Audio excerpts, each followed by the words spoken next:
Mbote Bampangia Vincent mwana musundi mevutuka na kuzabis beno ba diambu ba mambo. Bon, c'est pour un peu ouvrir et secouer nos frères moutons complexés qui attendent toujours être servis sans vérifier si ce qu'on leur donne est empoisonné ou pas.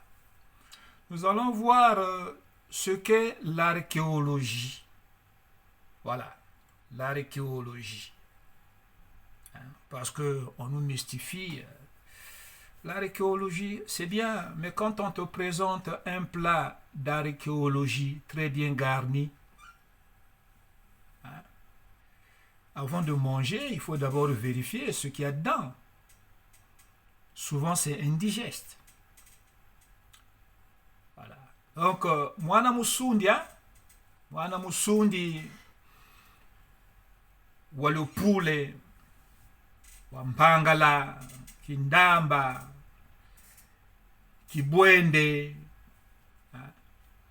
tout ce peuple sundi venu du Soudan, Soudan Congo. Nous allons parler de l'archéologie. Qu'est-ce que l'archéologie? L'archéologie, comme nous le savons tous, c'est l'étude des peuples, des événements, des peuples et des événements dont on parle, qu'on découvre à travers les vestiges fascinants, vestiges enfouis dans le sol. Ouais, il faut creuser, il faut aller chercher. Mais pour creuser une place, que c'est ici qu'il faut creuser, l'archéologue met à jour et étudie des pierres, des murs ou des édifices en ruine, ainsi que des villes détruites. Mais il est guidé par quoi? Pourquoi certains chercheurs, ou les premiers, disaient archéologie biblique? Ouais. Les premiers archéologues ont dit archéologie biblique. Mais parce qu'ils avaient compris que pour mener à bien leurs fouilles, pour être sûrs de là où ils vont, l'authenticité était vérifiée par les écrits bibliques. Mais ces archéologues faisaient partie de quelle religion? Avant de lire la Bible, ils priaient, on va voir, mais non, non, non. Pour eux, les écrits bibliques, c'était un livre qui les guidait pour aller non seulement vérifier l'authenticité et fouiller. C'était comme un GPS pour eux. Ça s'arrêtait là. C'est pas qu'ils faisaient d'abord 5 prières la journée. Ils faisaient jeûne et prière avant d'aller fouiller. Ils sont moqués de Dieu.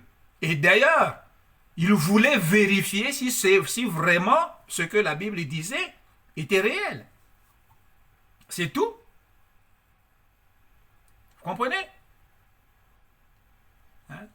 Donc, ils ont découvert des poteries, des tablettes d'argile, des inscriptions, des tombes et d'autres restes anciens. Des objets fabriqués par l'être humain. Vous voyez?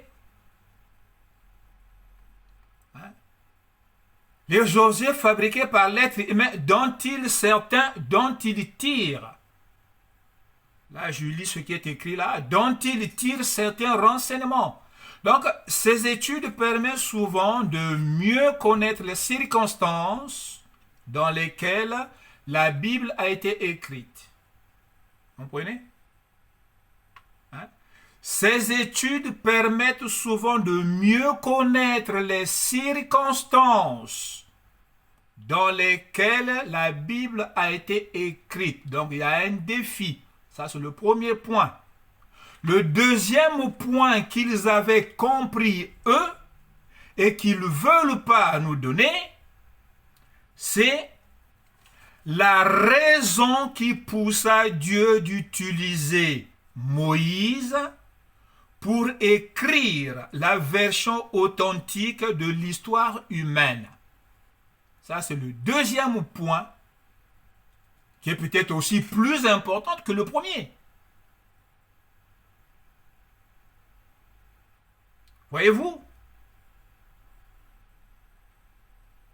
Voilà. De mieux discerner les conditions dans lesquelles vivaient aussi les humains de foi du passé et d'acquérir une meilleure intelligence de leur langue. Ça aussi c'est important. Ainsi que de celle des peuples voisins. Les archéologues ont enrichi notre connaissance de tous les pays cités par la Bible. C'est-à-dire la Palestine, l'Égypte, la Perse, la Syrie, la Babylonie, l'Asie mineure, la Grèce et enfin Rome. Mais nous, enfants Congo, si nous ne fouillons pas là-dedans, dans le plat qu'on vous présente, l'os qui est succulente, vous ne trouverez pas. Quand on vous parle de la Babylonie, mais tout est parti de Babylone. Tout est parti de Babylone. On vous parle que de la Babylonie, mais la Babylonie était Congo. Hein? De comprendre l'intelligence des langues, plutôt des dialectes. Voyez-vous? Quelle est la première langue au monde? C'est l'araméen. Cette langue était parlée par eux tous, avec ses variantes. Ouais. Maintenant, la variante Congo, le dialecte Congo dans l'araméen, qui va se former dans l'araméen, deviendra une langue civilisatrice. Et cette langue-là, c'est-à-dire, avant que ça soit langue, ce dialecte-là va apporter la confusion qu'on appellera Babel, qui donnera Babylone, avec sa ville de confusion.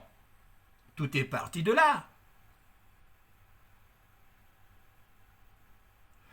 Le dialecte Congo qui deviendra langue va faire naître le dialecte latin qui deviendra aussi la langue latine.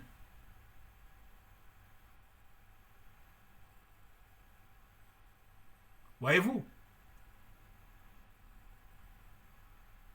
L'enfant Congo s'undit à la recherche des traces Congo dans la Bible.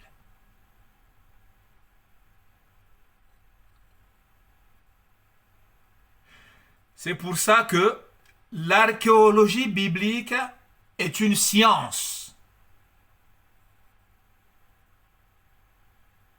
relativement récente. Ce n'est qu'en 1822 qu'on a percé le mystère des hiéroglyphes égyptiens en déchiffrant la pierre de Rosette. Quant au cunéiforme assyrien, où sont passés les pictogrammes? Voyez-vous? Si on efface pictogramme, c'est pour effacer trace Congo.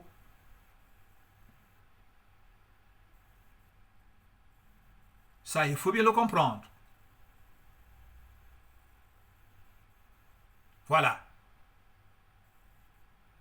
Maintenant, en parlant des cunéiformes assyriens, on ne les a décryptés que plus de 20 ans après. On a entrepris des fouilles systématiques en Assyrie à partir de 1843 et en Égypte à partir de 1850. Mais quand on commence les fouilles en 1843 en Assyrie, on ne vous parle pas qu'ils ont glissé plus bas en Mésopotamie, qui est Congo. Donc timidement, on parle de Babylonie. Si on parle avec courage de Babylonie, alors là, on va rentrer dans l'identité Congo. Ça, là-bas, il faut couvrir là-bas. Parce qu'il ne faut pas montrer à ceux qu'on veut dominer que c'était nos premiers dominants.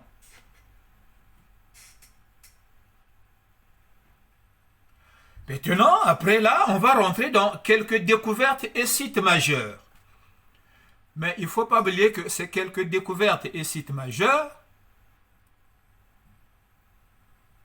vous ne pouvez pas les rendre majeurs si vous ne vérifiez pas dans la Bible. Ben oui. L'archéologie a permis de confirmer de nombreux événements historiques relatifs aux pays dits bibliques. Parce que le premier livre à avoir mentionné les noms des pays, c'est la Bible. Les chroniques mésopotamiennes se sont ajoutées pour vérifier si ce que la Bible dit est vrai. Et ils n'ont pas été déçus, malgré quelques contradicteurs qui ne veulent pas accepter. Ils ont vu, mais ils ne veulent pas accepter. Ce sont eux les chercheurs. Chercher, chercher, chercher, toujours chercher. Parce que s'il le trouve, il ne cherchera plus.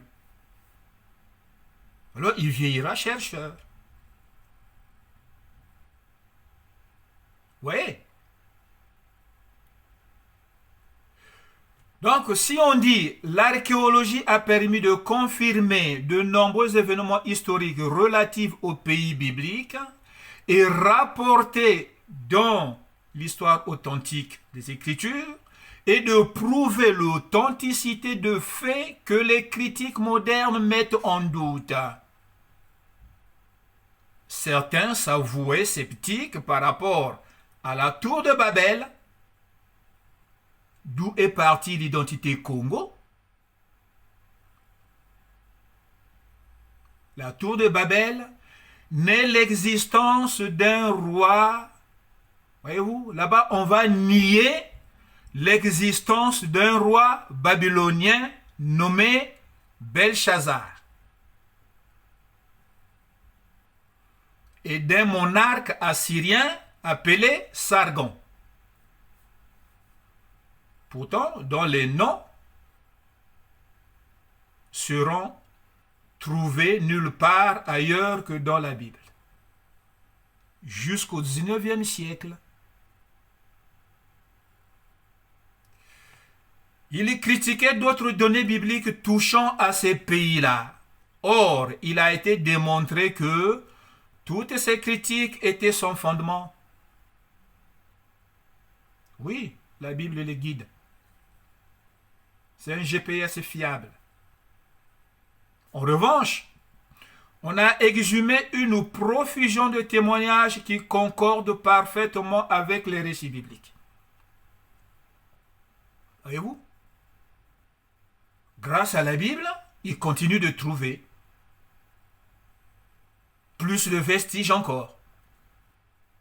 Maintenant, si on s'attarde un peu sur la Babylonie, on va commencer par ça, puisque c'est le premier. Babylonie, c'est Congo, c'est la première civilisation au monde.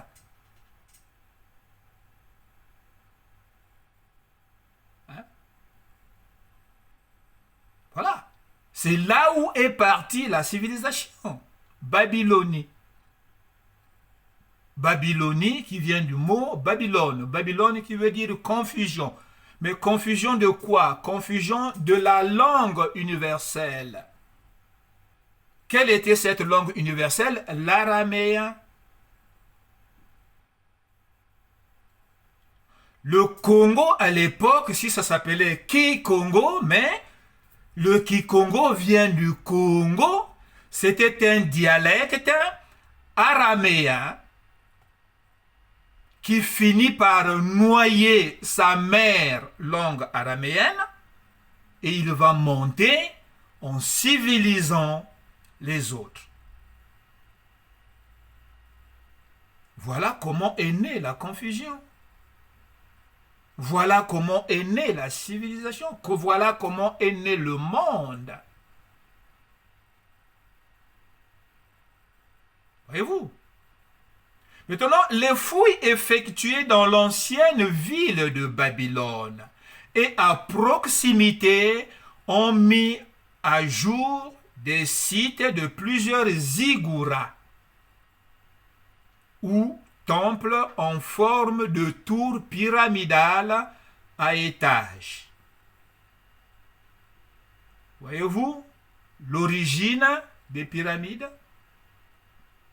Qui sont les ziggourats? Mais l'origine de ces ziggourats-là, ce sont des tombes. Dans nos mémoires collectives,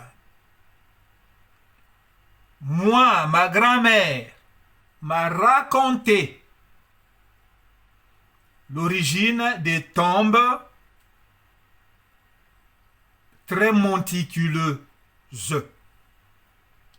À l'époque où on enterrait les seigneurs, comme on dit chez nous, Nzambi Zatamwatupo, donc pour rappeler la mémoire d'un défunt, on ajoutait divinité. Autant des seigneurs tels, c'est-à-dire pour citer le nom d'un personnage qui était très connu, influent, on disait le seigneur tel. Mais seigneur chez nous, c'est Nzambi Zatamwatu. Nzambi Zatamwatu. Il fut une époque où on enterrait les personnages importants, la personne ayant laissé son testament qui doit être respecté, que le jour où je mourrai, il faut des commentaires avec mes biens. Qui dit bien, dit ses serviteurs, pour ne pas dire esclaves, parce qu'il y en a qui disent, oui, mais à cette époque-là, le mot esclave n'existait pas. Bon, tant pis, mais la pratique existe. Voyez-vous? La parole du défunt doit être respectée. On est là dans la force de la superstition. Celui qui est seigneur de son vivant, il devient plus fort après sa mort. Donc, il faut respecter la parole. Ah là, si toi, l'épouse des seigneurs, tu t'es pas préparé à t'entraîner à faire l'apnée, tu ne peux pas fuir. Tu vas fuir où? Déjà, tu n'es pas sportive pour courir. Hein? Avec les longs habits que tu mets, même les soulever pour courir, tu n'iras pas loin. Voilà. Donc, on fait d'abord rentrer le mort dans le caveau. Ensuite, tout ce qu'il y a de bien, de plus précieux, sa femme. Parce que là où il va, dans l'au-delà, il ne faut pas qu'il aille trouver une autre femme. C'est sa femme. Les serviteurs, on va choisir les plus costauds. Dans le trou, on va remplir, on va jeter, vivant ou mort, écoute, écoute, ton chef a dit, vas-y. Maintenant, à un moment donné, on va s'apercevoir que le trou est trop petit par rapport au bien. Mais puisque il y avait une loi à cette époque et qui jusqu'à aujourd'hui, que un corps déjà dans le trou ne peut plus être remonté. Mais comment va-t-on faire? Écoutez, on va entasser.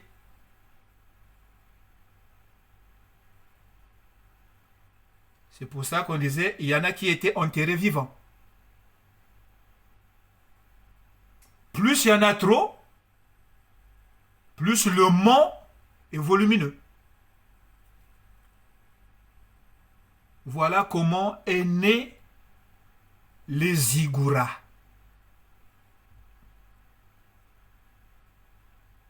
Tout est parti en Mésopotamie, pays de Sinéar, Iran, Irak, Turquie, Babylonie. Et les premiers, ce sont les Congos. Et c'est là que la dévotion ou vouer un culte aux morts est née et la religion aussi commence là. Oui? Donc, ça c'était la Babylonie. Les récits et les inscriptions concernant ces temples renferment souvent ce type de mots. Écoutez bien, que disent ces mots-là? Je cite, son sommet atteindra les cieux. Ça vous fait penser à quoi là? Selon une inscription, Nebuchadnezzar, que nous connaissons tous, personne ne pourra douter de lui, Nebuchadnezzar aurait dit, j'ai élevé le sommet de la tour à étage à Etermenanki, de sorte que son sommet rivalise avec les cieux. Fin de citation. C'est un fragment d'argile trouvé au nord de la de Babylonie, du temple de Marduk. À ce moment-là, Nimrod est mort. Ses successeurs vont ajouter des noms sur la personne de Nimrod. Marduk représentait Nimrod. Voyez-vous? Donc, au temps de Nebuchadnezzar, ce que j'ai relevé ici, la religion de Babylone. Tous les scientifiques, archéologues, chercheurs profanes ne doutent pas de Nebuchadnezzar ou de Nebuchadnezzar. Voyez-vous? On s'entend. La divinité principale de Babylone était laquelle? C'est la question que moi j'ai posée après avoir lu le document Atlas des religions. Et existait-il des rapports entre ce Dieu et Nimrod? Deuxième question que j'ai posée. Nimrod était toujours premier roi de Babylone, même s'il fut remplacé par le nom Marduk. Les autres ont remplacé par le Baal. Il y a un pays qui s'appelait Mari, mais Mari, ce sont les autres qui ont interprété Baal par Marie. Baal, cette expression Baal est retrouvée en Lingala. On verra ça plus tard. Mais continuez déjà de chercher ceux qui veulent chercher. Pour dire que le Lingala n'est pas une langue au Congo. Il est coincé entre l'araméen et le kikongo.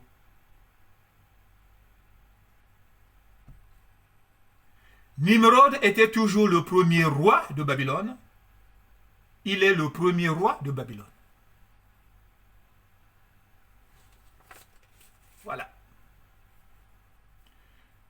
Donc, un fragment d'argile trouvé au nord du temple de Marduk à Babylone fait probablement allusion à quoi? à la chute d'une tour de ce genre et à la confusion des langues. C'est ce que j'ai dit, à la confusion des langues. Pas à la confusion des langues, mais à la confusion de la langue. Quelle est cette langue qui a été soumise à la confusion? C'est l'araméen. C'était une langue pure que Dieu donne aux humains. Quelles que soient ces variantes, mais vous restez dans la pureté de la langue, dans ce sens que vous allez arriver à vous communiquer dans toute la pureté du oui, la ngwa, le ndinga. C'est pas le ndinga Congo. Ndinga bilunzi bya Nzambi.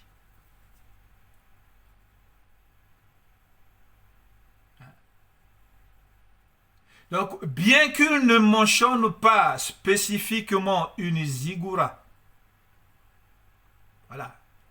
Donc, un fragment d'argile trouvé au nord du temple de Marduk, à Babylone, fait probablement allusion à la chute d'une tour de ce genre et à la confusion des langues, bien qu'il ne mentionne pas spécifiquement une ziggoura. Cette tour que Nimrod voulut faire construire, soi-disant pour regrouper les peuples, n'avait rien à voir avec les ziggouras. Effectivement, c'est vrai. Les pyramides n'ont rien à voir avec la tour de Babel. Ça, on va le retrouver dans le récit chaldéen de la Genèse par un certain Smith. Les Chaldéens, ils parlaient quelle langue? C'était Congo. Ils parlaient l'araméen modifié par la force de la confusion Congo. C'était les Chaldéens étaient des Congo. On peut dire Chaldéens, les enfants devenus idiots ne comprendront rien. Voilà. Donc, ce livre-là, révisé et corrigé avec ajout, ça a été révisé et corrigé par un certain Seyss. Et ça se passe en 1800, page 164. Vérifiez. Le récit chaldéen de la Genèse, écrit par Smith, en 1880, page 164. Donc, on a constaté que la ziggoura d'Uruk, dit Uruk, ça ce sont les Congos, et vous allez retrouver le nom Uruk dans la Bible écrit Erek.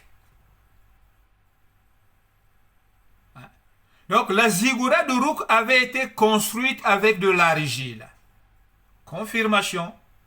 Les briques et l'asphalte étaient les joints. Qu'est-ce que l'asphalte? C'est du bitume, le goudron de l'époque. Donc à cette époque-là, le goudron existait et on l'utilisait pour faire des joints avec les briques. Il y a eu des puits de goudron, les puits de bitume.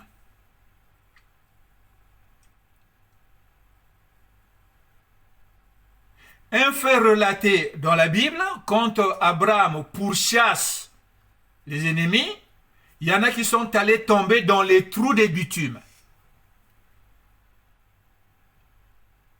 Donc, depuis les temps anciens, le goudron a toujours été exploité. C'est maintenant qu'on découvre que c'est devenu de l'or noir.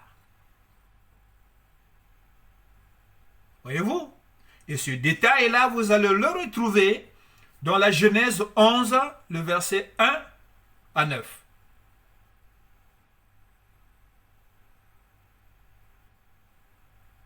Voilà. Ensuite, on a découvert près de la porte d'Istar, toujours à Babylone, quelques 300 tablettes cunéiformes qui se rapportent à l'époque du roi Nebuchadnezzar. Parmi les noms des ouvriers et des captifs qui vivaient à Babylone et qui étaient nourris, on retrouve celui de Yaounkinu, roi du pays de Yaoundou, c'est-à-dire Yehoakim, que les Congos appelaient Yaounkinu. Yaounkinu, roi du pays de Yaoundou, c'est-à-dire Yehoakim, roi du pays de Juda. Louidi, Loubanguri. Bien, donc celui-là qui fut amené à Babylone, quand Nebuchadnezzar prit Jérusalem en 617, avant notre ère. Plus tard, Awil-Marduk, ou encore Évil-Mérodach. Voyez-vous, à l'époque, on appelait Awil-Marduk. Et en français, c'est devenu Évil-Mérodach, successeur de Nebuchadnezzar, va le faire sortir de la maison de détention et va lui donner une ration quotidienne de nourriture. Cela se vérifie dans le livre raconté par les prophètes israélites, le livre de 2 Rois 25, versets 27 à 30.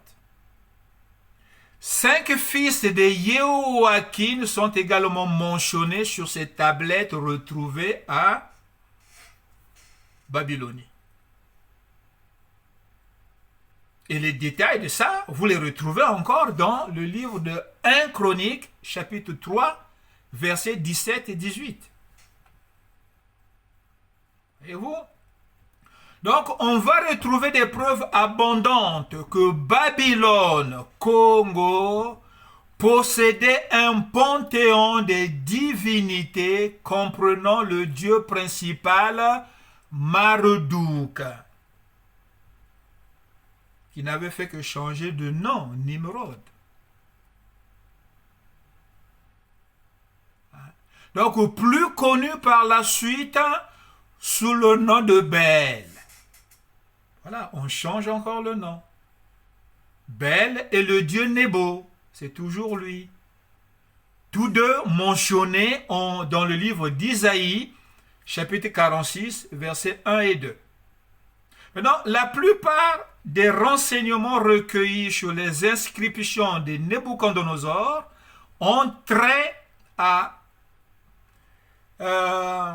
au vaste programme de construction qui fera de Babylone une ville splendide. Et ce détail-là, on la retrouve dans Daniel chapitre 4, le verset 30. Voyez? Le nom de son successeur, Awil-Marduk, dénommé Évil-Mérodach, vous retrouvez ça en Roi 2, deuxième livre de Roi, chapitre 25, verset 27.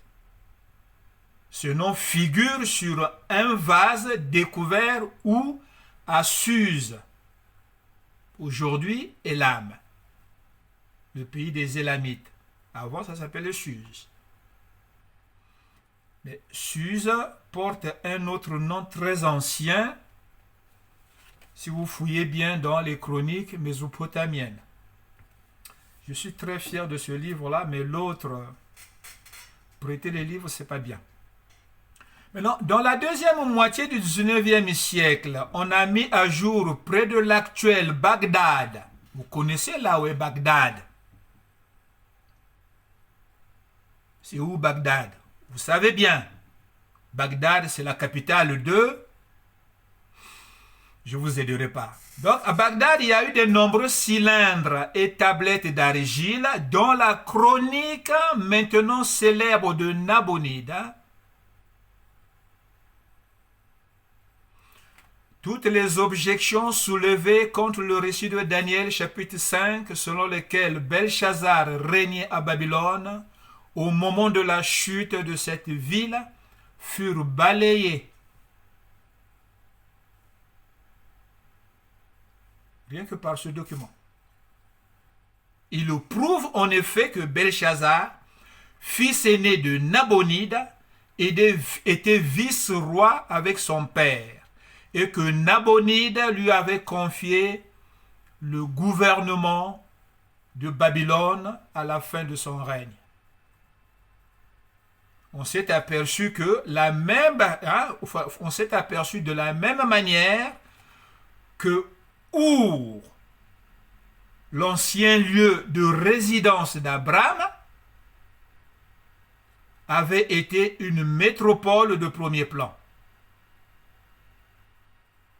Premier plan à la civilisation très développée.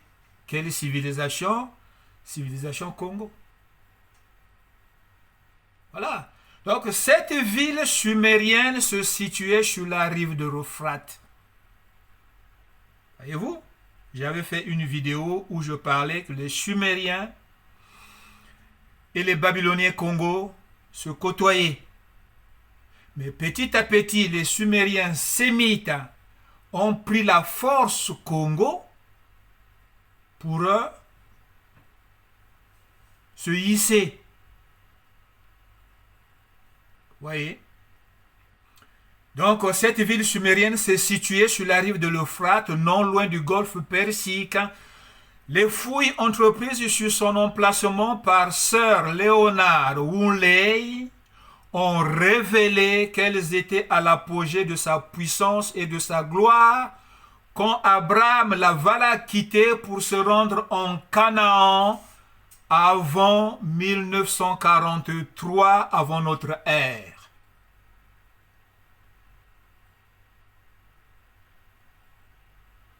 Abraham était d'une famille riche, d'une seigneurie proche de la royauté syrienne.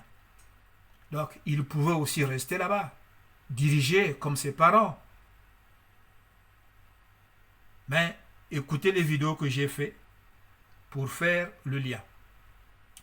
Donc, de toutes les ziggourats qui ont été découvertes, celle de Our est la mieux conservée. Ailleurs, ils ont cassé. Voyez-vous? Donc, quand on parle du développement culturel en Mésopotamie, on fait toujours référence aux Assyriens, aux Sumères. C'est pour ça que nous, on s'embrouille. Oh, Sumère, Sumère avec les nègres.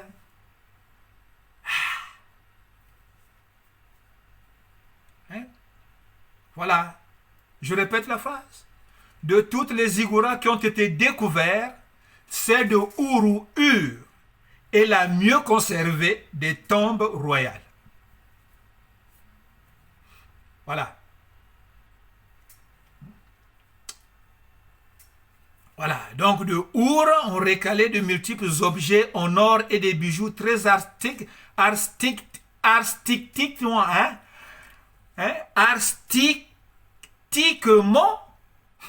ouvragés. Des instruments de musique. Mais eux, ils avaient touché, ou les Sumériens, ils avaient copié chez les autres, chez les voisins. Voyez-vous? Donc les Sémites sumériens qui vont monter, ils vont monter en prenant le sang de leurs frères chamites. La différence n'était pas énorme au niveau des peaux. Il y en a qui étaient plus foncés et l'autre était un peu plus clair. C'est tout. Hein? Notamment les harpes. Voilà. Donc, on y a également trouvé une petite hache en acier, pas en fer ordinaire. En outre, des milliers de tablettes d'argile ont dévoilé une foule de détails sur la vie des habitants de cette région de la Mésopotamie, pays de Sinéar, il y a presque 4000 ans. Les Sumériens ont dominé 4000 ans. Hein? Il y a presque 4000 ans. Mais avant, c'était qui? Eux, ils n'ont fait que repris une structure civilisatrice qui était mise en place. Mais la mise en place a été faite par qui? Par les Congos. Voyez-vous? Et on continue encore. Maintenant, sur le site de l'ancienne Sipar, ville située sur l'Euphrate, à quelques 32 kilomètres de Bagdad, on a découvert un cylindre d'argile parlant du roi Cyrus, le conquérant de Babylone. Cyrus sera un sémite, peut-être un chaphite. Il faut comprendre encore là. Il raconte avec quelle facilité Cyrus va prendre Babylone et donne une idée générale de la politique qui consistait à renvoyer dans leur pays les captifs qui s'y trouvaient. L'histoire est biblique. Comment Babylone est tombée? Ouais, Babylone était une ville imprégnable, mais il va être tombé par un certain Cyrus, mais par la volonté divine. Parce que ce n'était pas possible de la prendre. C'est comme l'Égypte qui est tombée. La puissance égyptienne était arrivée à un sommet qui faisait que les humains étaient en bas. Mais qui a fait tomber l'Égypte? Les architectes, les chercheurs les disent l'Égypte est tombée en 1500, mais on ne comprend pas pourquoi.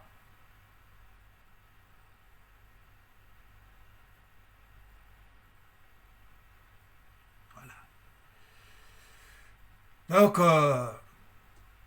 Cyrus, comme les concurrents de Babylone, prononçait prophétiquement et qui relate le retour des Juifs en Palestine sous son règne. Voyez-vous? Cette histoire qui est aussi décrite de façon prophétique dans la Bible, en Ésaïe chapitre 44, verset 28, Ésaïe 45, verset 1, 2 Chroniques 36, verset 23, fait apparaître en fait une identité Congo.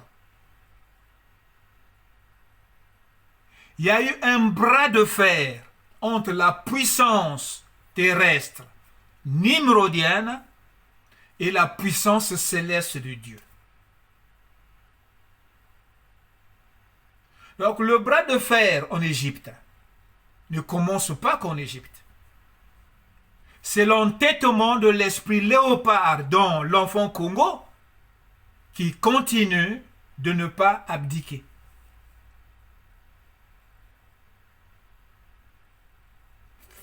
Vous avez entendu là? On avait parlé de la Syrie, on va y revenir. Voilà ce qu'est Babylone. Babylone au Congo. D'où est partie l'identité Congo qu'on nous cache. La Bible, c'est un livre authentique qui peut aider le scientifique à comprendre le passé. Le scientifique, lui, la nuit, il prend la Bible, il le couvre de ce qu'on appelle la méthodologie pour faire que ça soit un livre de science.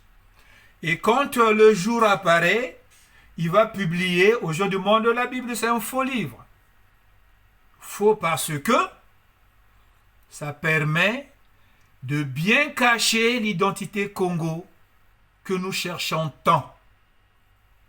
Après, les Congolais ou les Noirs qui sont devenus noirs disent l'être noir a un problème de spiritualité.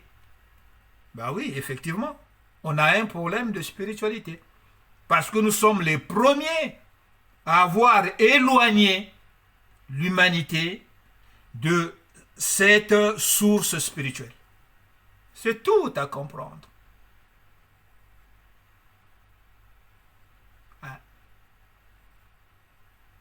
Voilà. Acte 1, le début de la civilisation.